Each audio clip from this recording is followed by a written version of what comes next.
Selamat datang di Optis, obrolan para tifosi sepak bola. Di sini kami para, bukan kok parah sih, kami duo pundit, duo korporat akan melaporkan langsung. Kok melaporkan langsung sih, ini ngaco nih. Saya mau bernarasi-narasi gitu.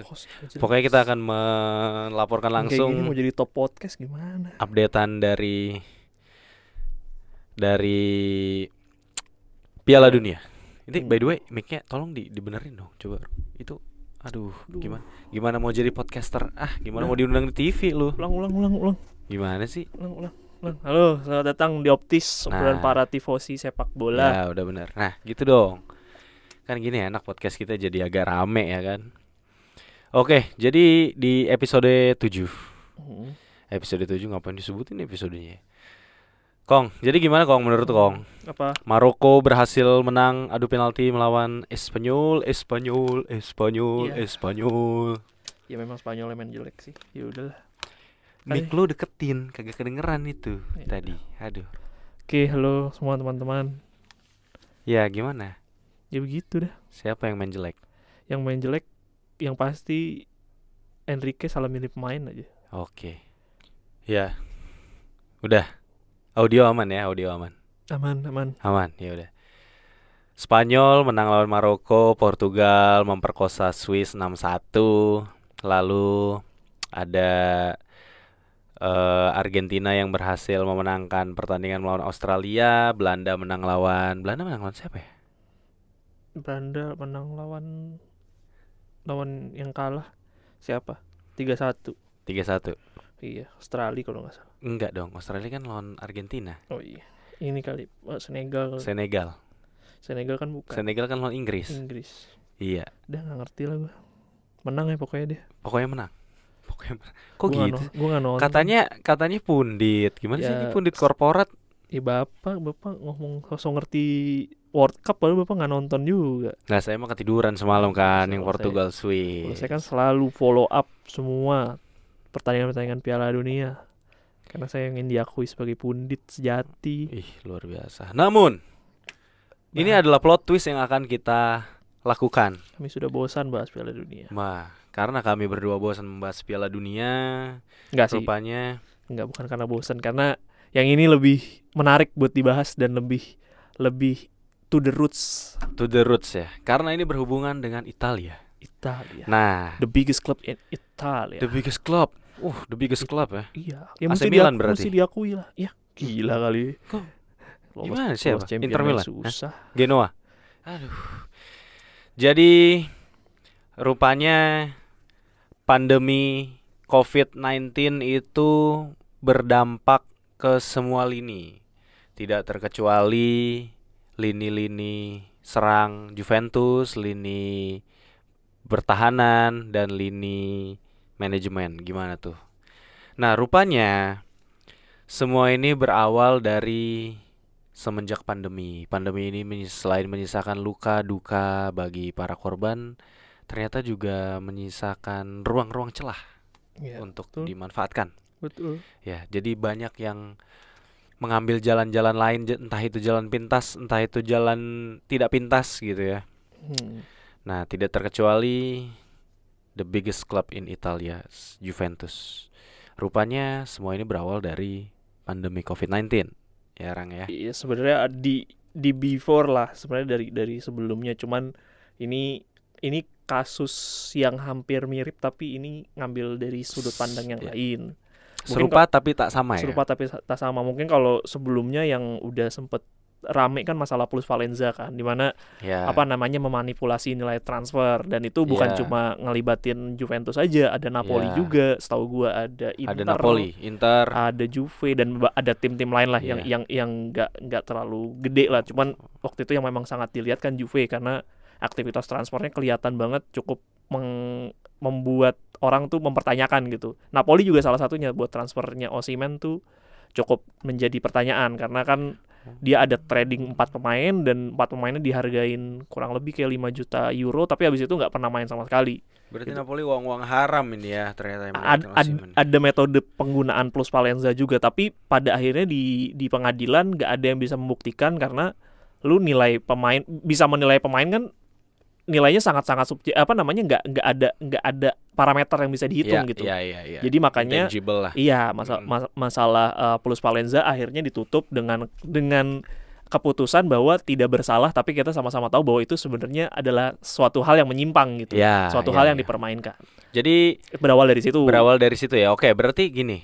Pandemi COVID-19 adalah triggernya untuk akhirnya diselidiki lah nih ya. Maksudnya kecurigaan itu muncul akhirnya setelah di trace back dari betul. zaman Karena memang kan banyak tim di Italia kan yang ngalamin kerugian kan pada saat COVID. Kok mulai ini ada kok ada angka-angka yang tidak make sense gitu ada kecurigaan. Nah, itu dari plusvalenza itu memang berkembang jadi kasus yang terjadi sekarang di mana Juve diindikasi melakukan manipulasi data. Gua stop dulu sampai sini ya. Keuangan. Berarti definisi yang kita tahu adalah plusvalenza nih. Kasus plusvalenza sebenarnya lagi terjadi di Italia secara general ya. Dan sudah ditutup sebenarnya kasusnya. Ya, plusvalenza tadi seperti yang sudah dijelaskan itu adalah manipulasi nilai transfer dari seorang pemain ya. Orangnya. Nah, dari kasus plusvalenza ini akhirnya kasus ini tuh udah ditutup. Namun penyelidikannya ternyata diteliti lagi lebih dalam. Jadi ngelebar lah. Jadi ngelebar kasusnya. Nah, ini ngelebarnya tuh gimana, Kong? Kenapa Juventus adalah nama terdepan yang muncul gitu di media? Kalau itu gue to be honest, gue nggak tahu ya kenapa hanya mengarah ke Juventus. Karena kalau gue baca di berita ada banyak sebenarnya tim yang terlibat, itu ada banyak. Cuman mungkin karena Juventus salah satu tim yang punya ya 11 in the room lah, maksudnya yang paling gede gitu. Terus juga mungkin yang aktivitinya juga paling gede. Dan gue nggak tahu ya tim yang lain gimana. Tapi setahu gue Juventus itu salah satu tim yang udah melantai di bursa saham. Jadi udah TBK, TBK Juventus, PT Juventus TBK ya. Yang meneliti ini tadinya mungkin dari mulai jaksa sama pihak FIGC aja dari sepak bola, tapi lama-lama jadi ngerembet ke OJK-nya Itali. Di mana ini udah mulai masuk ke ranahnya pelanggaran hukumnya di arah finansial yang sifatnya benar-benar udah di luar sepak bola. Ya, dan jadi gue mulai paham nih. Berarti Juventus sebagai perusahaan justru kita ngeliatnya di sini tuh tindakan kriminal. Betul gitu ya. Tidak ada masalah di dalam lapangan sebenarnya. Ini kriminalnya lebih ke di sisi bisnisnya. Makanya ini jadi menurut gue sih gue jadi cukup tertarik bahas ini karena gue ngeliat dari sudut pandang bisnisnya kok bisa sampai kayak gini gitu loh. Berarti Juventus adalah 11 in the room, di mana ada beberapa juga tim yang sebenarnya melakukan penyelewengan ini lah, kayak Genoa kalau nggak salah, Bologna, Genoa, Atalanta, Udinese, Inter dan Milan. Itu dari hasil penyadapan handphonenya Agnelli. KPK juga ya. Mainannya kayak KPK juga betul. Nah, ini tuh jadi case yang lumayan gede karena ternyata FIGC juga disinyalir terlibat dan tahu gitu bahwa ada praktik kecurangan kayak gini. Ada indikasi ya. Jadi informasi ini yang gue tangkap dan gue baca itu semuanya keluar ketika semua board membernya Juventus itu resign. Termasuk dengan owner yang pemilik Juventus terlama dari saat bukan dekade lagi mungkin ya. Satu abad terakhir ya. Agnelli family kan. Andrea Agnelli. Akhirnya dia mengundurkan diri bersama dengan 12 jajaran yang lain. Boardnya dan ada satu board yang resign tapi terpisah dari 12 member itu karena dia merasa dia nggak dilibatin di situ dan gua resign bukan karena gua terlibat di situ, katanya begitu. Jadi cukup kompleks, cukup chaos jadi di manajemen. Gua bisa sebutin dulu beberapa orang yang resign ya. Saya sudah mencatat nih. Jadi yang resign itu ada Pavel Nedved, Maurizio Arrivabene itu CEO-nya. Betul. Lalu ada direkturnya Laurence De Brooks tulisannya, Susan Haywood dan Francesco Roncaglio. Independent directors kayak masih Modella. Tapi setahu gue Arrivabene itu akan tetap stay di board member sampai Januari sampai penunjukan terbaru Giorgio Tacchia, Daniel Merlingo. Jadi emang ya nama-namanya mungkin nama-nama itu mungkin kita nggak terlalu familiar kecuali Pavel Nedved kali ya. Tapi kalau gua selidik memang itu semua punya kedekatan di keluarganya Fiat lah, keluarganya Agnelli itu memang semuanya punya kedekatan lah.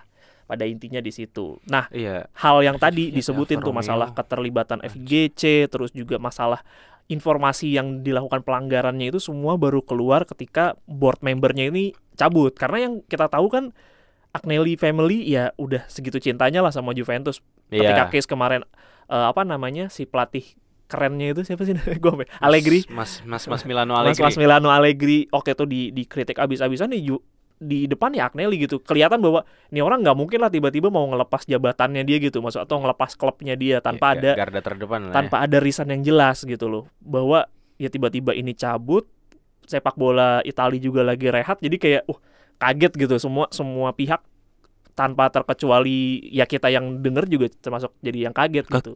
Kayak presiden. Betul. Jadi informasi pertama yang rilis di publik adalah pelanggaran masalah manipulasi gaji pemain. Nah, ini yang pertama kali rilis. Oke, bentar. Sebelum lu melangkah lebih jauh, berarti gua rangkumin dulu nih biar pendengar tuh enak. Berarti kasusnya yang pertama itu dari Plus Valenza. Masalah tidak terbukti. Transfer tidak terbukti, manipulasi nilai transfer pemain tidak terbukti, lalu akhirnya diselidiki lebih dalam. Nah, akhirnya ternyata ada permainan yang disinyalir ada manipulasi istilahnya cook the book lah. Iya, betul. Bukunya ibaratnya laporan keuangannya tuh dimain-mainin lah, gitu ya bahasa gampangnya ya. Nah, mulailah akhirnya diselidiki. Nah, mulai nih baunya itu mulai makin santer karena board Juventus mulai cabut-cabutan nih. Dan serentak kan? Dan serentak. Oke. Lanjut Kong dari yang tadi. Okay. Nah, itu masalah penyelewengan gaji pemain itu sebenarnya udah tercium di 2021 September atau ini November. Masalah ini yang mulai lu sebutin ini masalah pertama. Masalah pertama yang jadi trigger gitu ya. Yang men-trigger kayak jaksa penuntut tuh untuk ngecek nih gitu ya. Iya. Masalah transfer.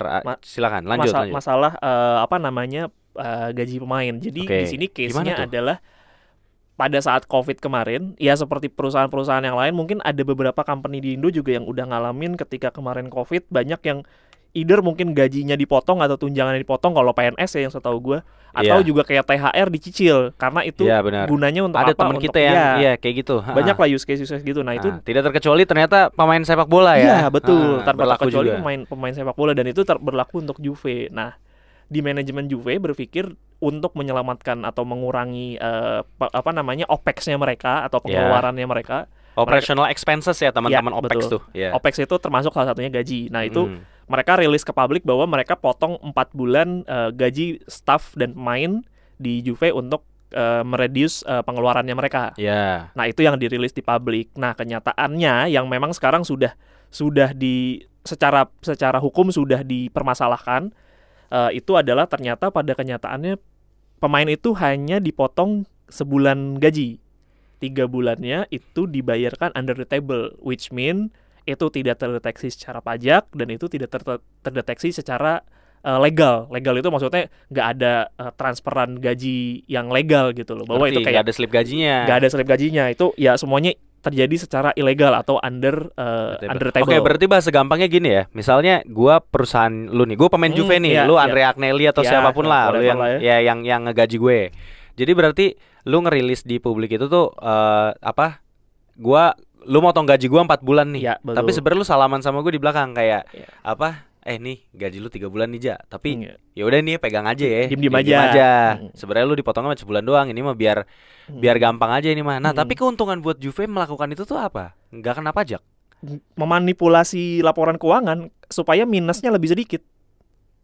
Which mean minusnya lebih sedikit, berarti performance perusahaannya dianggap lumayan baik. Dengan dianggap lumayan baik, jadinya investor investor saham harganya jadi lebih stabil. Jadi lebih stabil ya.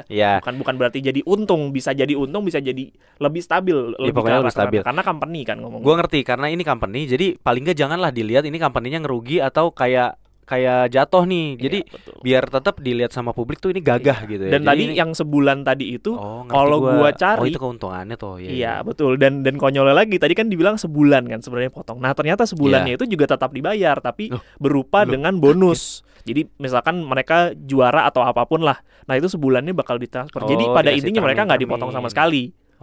Nah, itu lumayan menghebohkan juga gitu. Biarpun sebenarnya kalau diindikasi secara kecurangan ya, plusvalenza dan pemotongan gaji pemain ini sebenarnya lebih heboh plusvalenza karena nilainya memang gila-gilaan. Ya. Tapi yang bisa terbukti secara paper itu memang masalah penyelewengan gaji. Iya, betul. Berarti ini pemain Juventus ini juga agak ini ya, mata duitan ya, nggak mau dipotong ya gajinya biar tetap mau stay. Kalau gue jadi karyawan, gue take it the money lah. Gue nggak peduli sih. Gue nggak peduli klub gue. Ya itu haknya mereka lah menurut gue. Oh iya sih. Itu haknya mereka sih. Iya, daripada pada cabut-cabutan juga kali ya. Mungkin ya menurut gue ya. Jadi biar kelihatannya mempertahankan juga gitu ya. Jadi performa di lapangan nantinya tetap bisa jadi juara. Oh, ngerti gue. Sebenarnya gue mulai paham nih, Kong. Ini serius nih, gue baru paham sekarang nih, teman-teman. Jadi Juventus itu melakukan hal-hal ilegal tersebut secara logikanya biar performa di atas lapangannya juga bisa tetap ke-maintain. Jadi dia bisa tetap jadi the biggest club in the world. Jadinya juga secara bisnisnya ya investor bisa masuk, sponsor bisa masuk dan lain sebagainya gitu. Jadi sebenarnya perputaran uangnya jadinya nggak kemana-mana walaupun harus ngeluarin uang lebih gede di awal atau bahkan maksudnya di kondisi yang lagi resesi ya.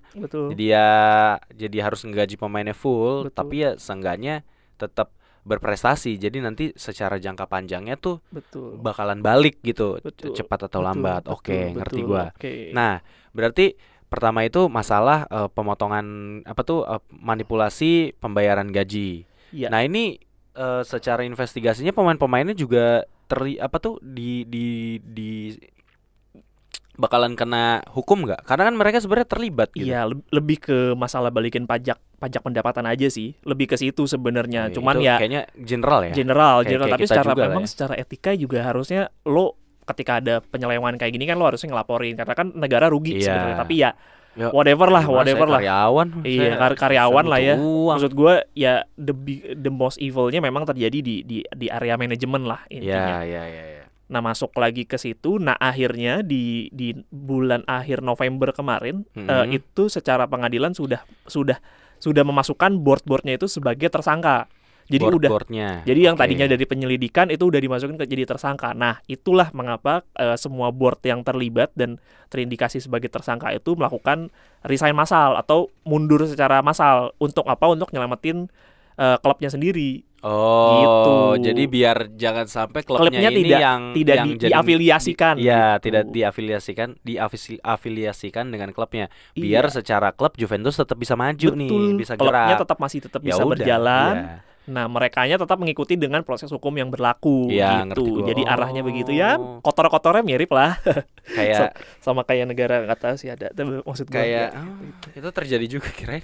Nah, menurut ada juga di Eropa sana ya. Betul. Nah, yang sebenarnya yang jadi rame itu ketika ini mundur, entah kenapa dalam seminggu terakhir ini itu berita tuh bermunculan, salah satunya yang masalah sebulan gaji, 3 bulan gaji itu muncul dari grup WhatsApp-nya Juventus.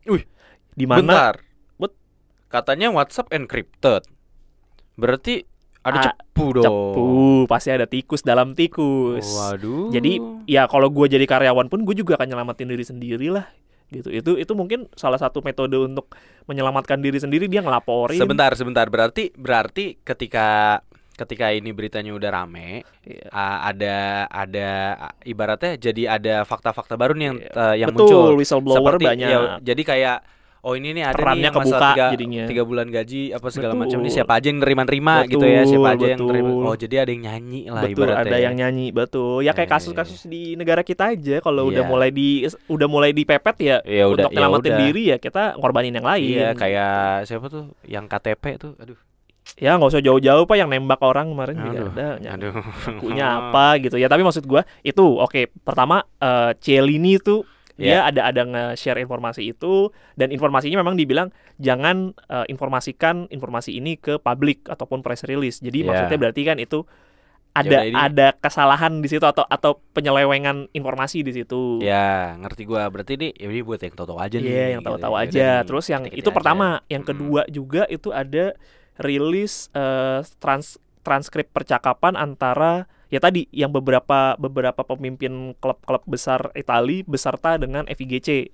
Salah satu bahasannya adalah PSSI Itali. Betul. Ada terlibat juga. Betul. Wow. Salah satu kata kuncinya adalah kita harus bersama-sama bersatu untuk menyelamatkan sepak bola Itali.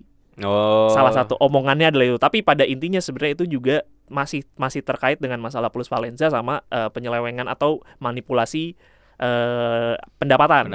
Kenapa itu dilakukan? Tadi balik lagi sih ke informasi belakang bahwa Serie A kan kita tahu bahwa investornya nggak banyak lah. Bahwa biarpun sepak bolanya salah satu sepak bola yang maju di Eropa, tapi nggak menarik secara investasi karena kita juga tahu Italia bukan negara yang nggak korup gitu, negara yang cukup korup dari dulu. Iya, itu budaya. Nggak tahu mafianya, dan gitu, itu penjahat-penjahatnya. Ya mungkin kalau lo lihat juga sekarang investor mana yang dari non Italia yang bertahan lama di Italia? Roma mungkin karena kan dia US. Tapi selain, dan mereka cuma nyari untung kan, selain US nggak ada gitu loh. Kayak China nggak bertahan lama. Malah jadi korban anjing. Iya, mungkin ya mereka jadi korban pemerasan juga kali di dalamnya. Mungkin ya. Nah, itu kenapa preman ya di Italia mungkin ada juga. Omongan dari Agnelli adalah menyelamatkannya adalah mungkin dari sisi dengan kondisi keuangan kita yang kelihatan bagus berarti menarik investor lebih banyak dong. Iya, ngerti gitu. gua. Dan itu juga ternyata ada klub-klub gede di situ. Di situ ada Inter, ada Milan, ternyata di situ board membernya. Terus ada tadi Atalanta, ada Udinese, ada Bologna, ada Genoa gitu. Jadi dan ada FIGC juga di situ, ketua FIGC-nya disinyalir. Jadi semuanya sudah tahu sebenarnya. Iya, tinggal siapa aja nih yang kena duluan sebenarnya. Iya kan mungkin yang lain bisa aja ngomong, gue datang tapi gue nggak mengiyakan atau gue nggak setuju dengan idenya Agnelli gitu. Bisa aja kan, bisa menyelamatkan diri masing-masing. Bisa sih, tapi memang investigasi masih berjalan ya. Masih berjalan, tapi yang paling kenceng sih Juve memang. Dan udah jadi tersangka mereka. Udah masuk di trial. Yang lainnya mungkin masih dipanggil sebagai saksi mungkin ya. Betul. Ini secara berita kita masih belum tahu. Jadi masih nunggu juga ya untuk klub-klub yang tadi disebutkan gitu. Betul. Ini juga bukan membuktikan bahwa Juventus salah secara hukum ya. Ini kan semua masih proses hukumnya masih berjalan, tapi sudah dapat indikasi bahwa Juve itu ngelakuin hal-hal seperti itulah, praktik-praktik kecurangan seperti itu. Dan efeknya juga salah satunya stok mereka di stock exchange tuh disuspend karena ngalamin ARB berapa kali gitu, penurunan saham yang drastis. Oke, ngerti gua. Nah, pertanyaannya kan dari semua hal ini apa sih ngaruhnya gitu sih? Maksudnya ini kan masalah finansial gitu. Apa ngaruhnya sama bola? Juve mah jalan-jalan aja kali gitu. Kalau banyak yang ngomong kayak gitu.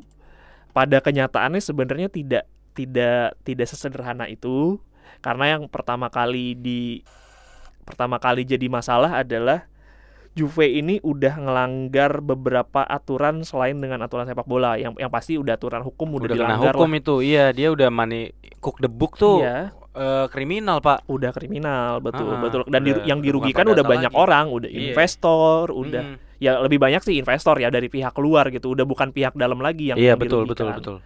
Gitu. Terus yang kedua juga, kalau yang kita tahu kan sebenarnya sepak bola Eropa kenal dengan aturan financial fair play. Betul. Nah, dengan hal yang seperti ini udah pasti Juve sebenarnya ngelangkahin atau ngelanggar aturan FFP yang udah dibuat sama FIFA. Which mean itu akan jadi ngaruh ke aturan sepak bola. Iya. Jadi ke sepak bola jadi kena.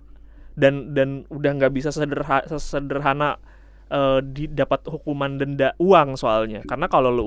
Karena terakhir kali yang kita tahu di Serie A yang udah masuk Liga Champions tapi nggak jadi adalah Parma 2015. Gue lupa Eropa atau Champions gitu, seingat gue. Parma 2015 ingat gue kayaknya Eropa deh. Akhirnya dia karena kena masalah finansial, akhirnya digantiin sama tim lain.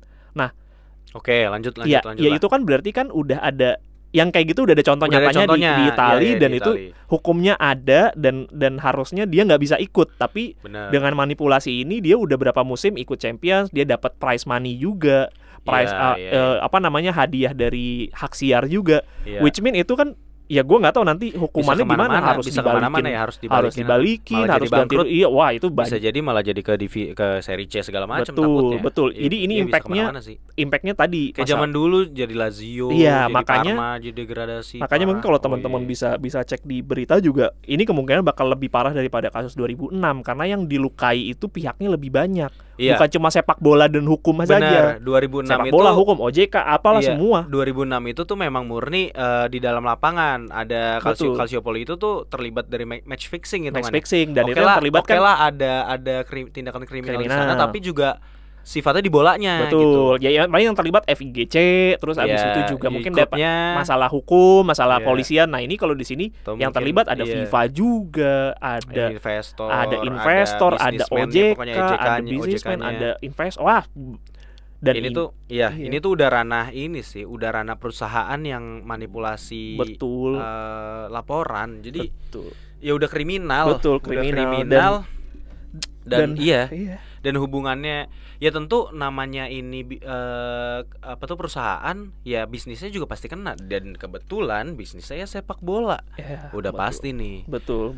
Sangat disayangkan ya. Sangat disayangkan karena kalau secara fans bola kita ngelihat Juventus harus degradasi atau harus dihukum yang gimana gitu ya, yang akhirnya tidak ada di level tertinggi lagi, mungkin pemainnya jadi kecewa lah gue, maksudnya ya kan sifat kompetitifnya jadi makin berkurang kan. Tapi benar. Di satu sisi gue ngelihatnya adalah yang paling menakutkan adalah ini bakal menghilangkan keran investasi dari luar, di mana itu berakibat ke semua tim Serie A jadinya. Tapi ya gue balik lagi, gimana ya, ini biar jadi pelajaran juga lah gitu, biar klub-klub lain tuh yang emang punya uang banyak atau apa, biar nggak sembarangan juga gitu loh. Juventus yang sebenarnya duitnya pengen instan juga gitu loh. Tapi Agnelli ini kaya raya tapi masih bisa manipulasi gini ya. Ini logika yang salah atau gimana kok? Maksudnya dia bisa nambahin dari enggak sesimpel kalau gue punya duit gue terus taruh kayak gitu. Sebenarnya kan sifatnya mesti ada sifat investasi kan, di mana harus ada pihak ketiga gitu loh. Nah, ya Agnelli nggak bisa, pasti kan akan bisa di-trace gitu bahwa itu juga ujung-ujungnya money laundry juga kan, bahwa lu benar-benar ada kecenderungan kesana ya kalau lu naruh duit di situ ya, malah jadi aneh ya. Betul. Kalau investasi ya lu kan sebagai owner nggak bisa conflict of interest jatuhnya. Iya, betul. Ada banyak hal yang nggak bisa dibuat sesimpel kayak gitulah. Lu bisa naruh modal sebenarnya, tapi kalau lu harus karena ada aturan financial fair play juga, jadinya owner yang kaya nggak bisa sembarangan naruh uang pribadinya ke dalam sana. Terus itu kalaupun di Newcastle, Chelsea akhirnya. Karena dia harus punya ada hitungannya juga. Biarpun gue dapat dari suntikan dana dari owner, tapi tetap ada income dan outcome-nya tuh harus dihitung. Balance sheet-nya tuh mesti jelas. Kalaupun bisa kayak begitu, menurut gue Agnelli ini still a businessman, bukan orang yang angel banget gitu loh. Dia juga tetap ngelihat untung rugi lah. Iyalah. Logika di mana bahwa dia juga kayak ya udah deh gue taruh aja gitu. Dibalik kecintaannya dia kepada Juventus, tetap ada hitung-hitungannya lah. Tetap ini bisnis sih. Tetap ini bisnis ya, menurut gue yang sangat dikecewakan buat gue adalah ini bisa berdampak buruk sama fans. Mungkin one thing lah kalau menurut gue ini ngelihatnya ke Serie A-nya, gue ngeliat bigger picture-nya Serie A bakal kehilangan muka sih di sini. Kalau FIGC nggak segera reformasi ya. Maksudnya kayak ya mungkin kayak La Liga bisa kayak Tebas. Gila aja sekalian gitu main ada salary cap atau kayak gimana untuk nyelamatin liganya sendiri. Supaya liganya bisa lebih kompetitif, liganya bisa lebih adil, terus juga secara klub bisa lebih sehat. Makanya kemarin yang keluar pertama kali kan Tebas. Kalau lo Nggak gua karena Tebas nih udah sebel sama klub-klub gede karena yang mainin hukumnya, celah hukumnya kayak City, PSG, karena nggak adil. Gue juga percaya pasti mereka ngerasanya kayak si Tebas akan ngerasa gue udah ngikutin aturan lu, gue udah ngukurin gue udah ngikutin hukum sampai klub-klub gue akhirnya belanjanya juga seadanya. Terus dengan konyolnya ada tim lain yang bisa ikut Champions setiap musim tapi mainan balance sheet gitu, sementara gue udah ngikutin hukum. Jadinya kan orang kesel gitu, ada orang yang bener tapi gak dihargain ketika ada orang yang gak bener bisa melenggang jauh gitu, bisa bebas. Kayak tahu tuh. Ya kayak akrab gitulah. Sama jadi gue kayak dekat dengan kehidupan sehari-hari. Iya, jadi gue ngerasa gue jadi cukup tertarik sama case ini karena ini banyak pihak yang dilukai. Tapi menarik. Gue juga baru ngeh sebenarnya Serie A-nya yang bisa jadi bigger picture Serie A. Menurut gue sih sebagai fans menyayangkan banget ya. Maksudnya klub kesayangan gue yang setelah 10 tahun merana akhirnya pelan-pelan bisa main lagi di Eropa. Kalau tiba-tiba kita satu negara, maksudnya satu liga nggak bisa main di Eropa sih. Amsyong sih. Udah minus duit, investor nggak ada, kagak ada yang nonton. Yang nonton orang-orang itu doang. Masalah sih, menurut gue bakal jadi masalah gede sih. Makanya dan kita sebagai penonton juga malah aneh, jadi malah kayak orang Goa. Kita nonton Serie A sendiri, yang lainnya nggak ada yang mau nonton, nggak ada yang tahu juga. menurut gue sih ini mesti bener-bener reformasi banget ya FIGC, ngelihat apa namanya case kayak gini. Kalau dia masih tutup mata juga, terus juga masih kelihatan ngebela banget boardnya Juventus ya, bukan Juventus secara klub ya. Kita akuin lah Juventus secara klub udah gede gitu, dan dia punya histori banget lah. Iya, tapi gini loh Kong, kalaupun ada kecenderungan ngebelain Juventus menurut gue wajar, karena FIGC juga balik lagi butuh duit gitu, operator sama aja lah kayak di Indonesia gitu loh. Atau nggak harus Indonesia deh, banyak lah di mana-mana. Kalau misalnya Juventus ini harus dihukum atau nggak bisa main atau apa, ya lu bayangin berapa banyak fans yang akhirnya nggak punya tim yang harus didukung gitu. Perputaran uangnya kemana? Gitu loh. I know, cuman jadi ya maksud gue ya maklumin aja juga lah. Kalau misalnya ada narasi gua, yang narasi kayak gitu. Narasi ya one thing ya oke lah. Cuman maksud gue ada apa namanya yang kepentingan lebih besar gitu loh. Kepentingan lebih besar yang harusnya bisa dibela gitu. Ketika lo dukung Juventus oke lah.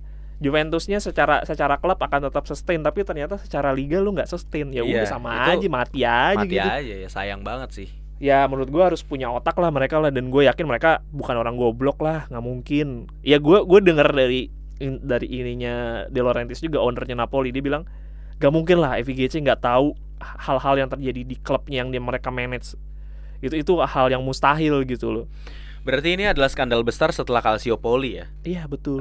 Dan mungkin lebih besar. Menurut gue ini jauh lebih besar sih, karena udah bukan ngelibatin sepak bola aja di sini. Iya, ini udah ngelibatin. Iya sih, udah tindakan kriminal. Iya, terus juga yang ngerugiin pihaknya lebih banyak. Banyak.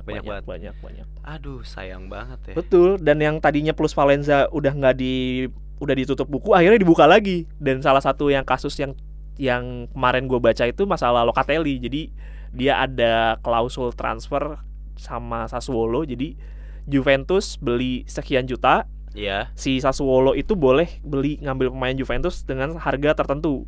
Jadi ya kayak trading gitulah. Kayak ada close release tapi khusus buat.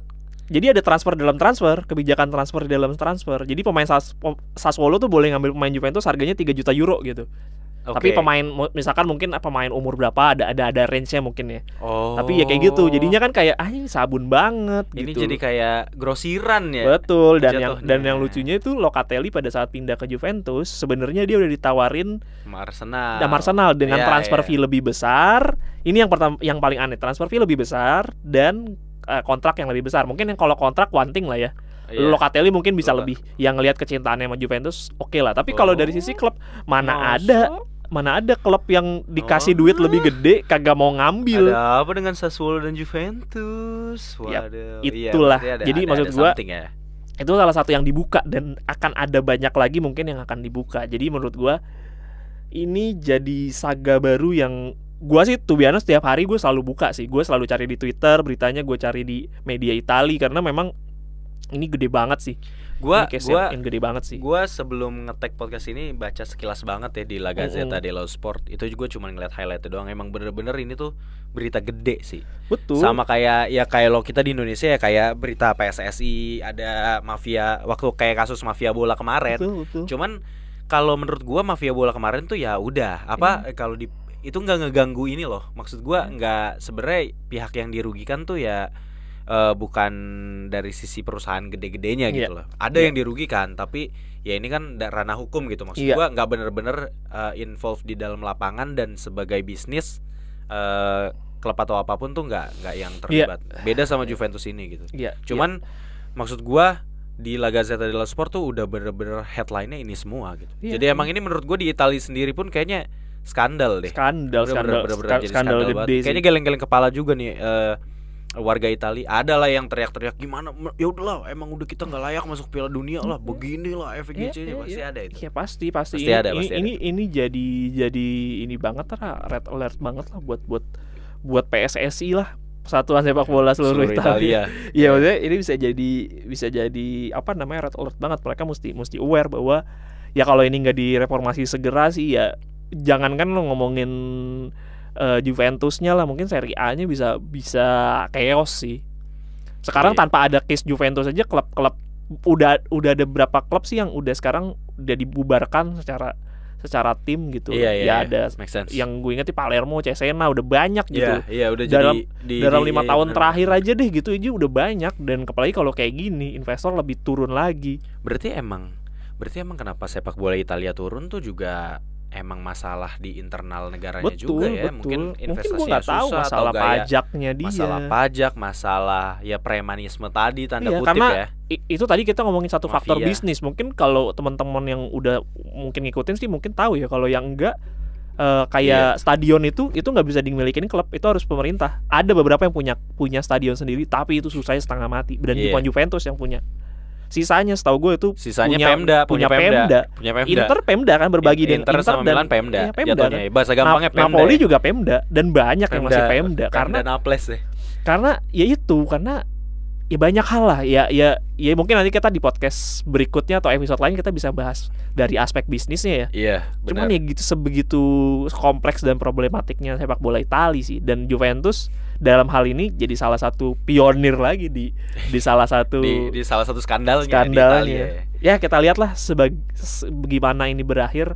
Ya gue sih lebih berharap bukan masalah degradasi, gue berharap nama baik secara sepak bola Italianya bisa recover lah. Iya, gue pribadi sebagai, kalau gue dari kacamata fans bolanya, gue menyayangkan gitu loh. Maksudnya talenta-talenta Italia yang harusnya bisa main dengan tenang, bisa berkompetisi dengan nyaman, yang berkembang gitu ya. Dan banyak juga kan pemain-pemain dari negara lain yang ibaratnya nyari ilmu dan nyari rezeki di Italia, ya jadi kena juga. Jadi mungkin jadi malas juga kalau jadi malas akhirnya. Mikirin kayak gue ngapain masuk. Mending gue ngambil ke Jerman lah, mending gue ngambil. Mungkin dia kan lebih mikir mending Portugal sekalian, biarpun secara tier lebih bawah tapi lebih punya potensi dan gak banyak masalah. Mungkin jadinya, gue nggak tahu ya. Iya, jadinya sayang aja sih gitu. Ya semoga lah. Semoga ini bisa cepat kelar, dan semoga ya memang apapun yang salah ya dihukum seadil-adilnya, tapi juga ya semoga nggak ada pihak yang dikorbankan lebih besar lah dari ini gitu ya. Walaupun memang ini sepertinya udah besar sih. Iya, sepertinya kita tahu lah. Menarik lah saga ini untuk dibahas ya. Mungkin ini pasti akan ada update-nya sih. Iya, sebenarnya ini juga kita mungkin udah tahu ya hasil akhirnya bakal gimana. Iya, gue juga. Cuman gak mau kita sebut aja nih. Iya, ini. Ya nanti mungkin nextnya kita bisa ngajak fans Juventus juga buat ngeliat dari kacamata, dari sudut pandangnya dia, mungkin lebih masuk akal kali ya. Iya, lebih masuk akal. Kalau ini kan kita berbicara dari sudut pandang sebagai memang pecinta bola Italia, tapi memang bukan di sisi Juve. In general kita juga maksudnya baca-bacanya media-media yang apa ya, kayak gue bacanya ya paling Forbes, La Gazzetta dello Sport, atau kayak Sport Bible gitu-gitu lah. Yang masih kaman-kaman standar lah, yang masih mungkin kalau mereka kan punya forum yang lebih detail, atau mungkin ada yang insider bener, yang emang di Italia langsung melaporkan langsung dari Italia. Menarik. Mungkin nextnya kita bakal undang fans Juve untuk ngobrol sama kita. Gue penasaran banget sih ini saga yang apa ya, secara hukum dan secara sepak bola untuk diikuti seru nih. Karena ini case yang nggak mungkin kejadian sering gitu loh. Ini case unik ini. Ya udah, mungkin itu aja untuk episode ini. Betul. Kita makan malam dulu. Betul. Dan bersiap untuk, nggak ada pertandingan Piala Dunia ya hari ini ya. Kita kan tag hari Rabu ya, lagi istirahat lah. Nanti mungkin kita bakal tag lagi buat bahas siapakah juara dari Piala Dunia. Iya. Begitu saudara-saudara. Betul sekali. Saya masih menjagokan Argentina untuk jadi Maroko juara. Lah. Agak 2.000 Maroko tuh 2.000. Maroko 2.000. Sekian. Terima Thank kasih. you.